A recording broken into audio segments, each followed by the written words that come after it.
वंदे मातरम दोस्तों। वह न कंचन पर सोता है, ना महलों में रहता है कहीं पहाड़ों में, स्यालों की फटी दरारों में। यदि आपको भी बाज की तरफ ऊंची उड़ान भरनी है तो आपको भी बाज की तरफ दृष्टिकोण अपनाना होगा। चर्चा करेंगे आज वृक्षारोपण की मियावाकी पद्धति के बारे में। हाल ही में भारत में स्थित जो इजराइल का दूतावास है, वहाँ पर एक कार्यक्रम चलाया गया जिस कार्यक्रम का नाम है मिलियन मियावाकी। अब ये मियावाकी क्या चीज़ होता है?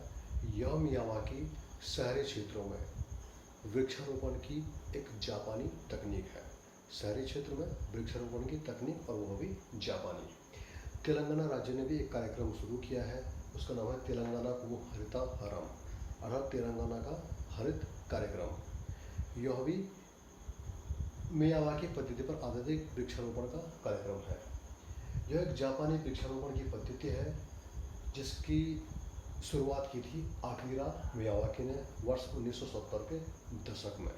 शहरी क्षेत्रों में कम भूभाग में वृक्षारोपण इसके तहत किया जाता है। जानते हैं मियावाकी पद्धति क्या चीज़ होता है? इसमें लगभग 1 वर्ग मीटर भूभाग के अंतर्गत 3 से 4 पौधे लगाए जाते हैं, वृक्ष लगाए जाते हैं एक छोटे से सूक्ष्म भूभाग में। इस तरह के वृक्ष लगाए जाते हैं, इस तरह के पौधे लगाए जाते हैं जो कि 3 वर्षों के अंतर्गत आत्मनिर्भर बन जाते हैं और फिर इन्हें देखने की आवश्यकता नहीं पड़ती है। यह हम अपने घर के आगे पीछे आसपास लगा सकते हैं एक सीमित क्षेत्र में। इसके तहत हम लगा सकते हैं अंजन, अर्जुन, आंवला, बेल, कुंज, ऐसे पेड़ पौधे जो कि एक दूसरे का समर्थन करें निकट आने पर, न कि एक दूसरे का भक्षण करें। देसी प्रजातियों को लगा सकते हैं और इसके फलस्वरूप हरियाली आ सकती है शहरी क्षेत्रों में। इसमें क्या क्या लगाते हैं हम? सीमित तौर पर झाड़ियाँ लगा सकते हैं, कुछ छोटे पेड़ लगा सकते हैं, बड़े पेड़ लगा सकते हैं, और विशाल छायादार वृक्ष जिसे हम कैनोपी भी कहते हैं, ये लगाए जा सकते हैं 4 तरह के पेड़। और जो मियावाकी पद्धति है, सबसे पहले इस पद्धति में जिस क्षेत्र में वृक्षारोपण करना है वहाँ की मिट्टी का अध्ययन किया जाता है। अब हम देखते हैं महत्व क्या चीज़ हो सकता है मियावाकी पद्धति का। तो इसका महत्व पहला जो है कि शहरी क्षेत्र में एक उद्यान पैदा हो सकता है, हरियाली क्षेत्र पैदा हो सकता है। शहरी क्षेत्रों में जो अत्यधिक धूल होती है वही पेड़ पौधे अवशोषित कर लेंगे। जब ऊष्माद्वीप बनते हैं शहरी क्षेत्रों में, ऊष्माद्वीप का मतलब होता है जहाँ पर शहरों में अधिक कंक्रीट के जंगल, अर्थात जहाँ अधिक इमारतें वगैरह होती हैं वहाँ पर गर्म क्षेत्र पैदा हो जाता है, क्योंकि वहाँ पर वनस्पतियाँ कम होती हैं और कंक्रीट ज़्यादा होता है। तो इस ऊष्मा क्षेत्र का समन भी कर लेता है यह जंगल। ध्वनि को भी अवशोषित कर देता है, क्योंकि पूरे शहरी क्षेत्र में एक हरित पट्टी विकसित हो जाती है जिसके ग्रीन मफलर भी कहा जाता है, ग्रीन मफलर। और जो शहरी क्षेत्रों में ग्रीन मफलर होती है, अर्थात जैसे हम सड़कों के किनारे हम बड़े पेड़ पौधे देखते हैं, ये ध्वनि का भी अवशोषण करते हैं। एग्जाम में बहुत ज़्यादा प्रश्न भी आता है कि ग्रीन मफलर का संबंध किससे है? तो ध्वनि के अवशोषण से है। जैव विविधता को भी बढ़ावा मिलता है इससे। जैव विविधता का अर्थ होता है जीव जंतु और कीट पतंगों की बहुत अधिक संख्या। इसके अलावा पर्यावरण की दृष्टि से भी बहुत ही अनुकूल है। मृदा का भी इसके तहत पोषण होता है, मृदा उपजाऊ बनती है। जलवायु परिवर्तन की जो वर्तमान समय में बातें चल रही हैं, जलवायु परिवर्तन की अवधारणा भी कम होती जाती है। प्रदूषण भी शहरी क्षेत्रों में कमतर होता जाएगा।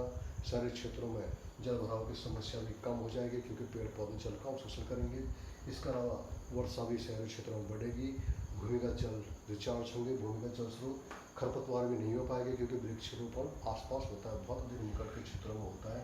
भूजल स्तर बढ़ेगा और जो वृद्धि होती है लगभग 10 गुना तेज़ी से जंगल की वृद्धि होती है, और बहुत तेज़ी से इस तकनीकी में जंगल का विकास होता है। कहते हैं कि मियावाकी पद्धति से यदि जंगल को आरोपित किया जाए तो जो जंगल 200 से 300 साल में बनेगा, वो जंगल महज 20 से 30 साल के बीच बन सकता है। जी हाँ, 20 से 30 साल के बीच 200 से 300 साल वाला जंगल स्थापित हो सकता है। लेकिन इसकी आलोचना भी की जाती है कुछ मुद्दों को लेकर के। कुछ विद्वान ऐसा मानते हैं कि यह प्रकृति के विरुद्ध है, क्योंकि इसके तहत बहुत तेज़ी से विकास किया जा रहा है, इतनी तेज़ी से पेड़ पौधे विकसित नहीं होते हैं। अर्थात उनको जबरन प्रकाश संश्लेषण तेज़ी से करने के लिए बाध्य किया जा रहा है, जो कि प्रकृति के विरुद्ध है, और तीव्र गति कृत्रिम रूप से दी जा रही है पेड़ पौधों को। लेकिन इन आलोचना के बावजूद भी मियावाकी पद्धति का व्यापक महत्व है, जो कि वर्तमान समय में बढ़ते शहरीकरण के लिए और जलवायु परिवर्तन के बढ़ते खतरे के लिए एक बेहतर सकारात्मक विकल्प प्रदान कर सकता है। प्रेक्षक के दृष्टि से बहुत ही अधिक महत्वपूर्ण क्वेश्चन। वंदे मातरम।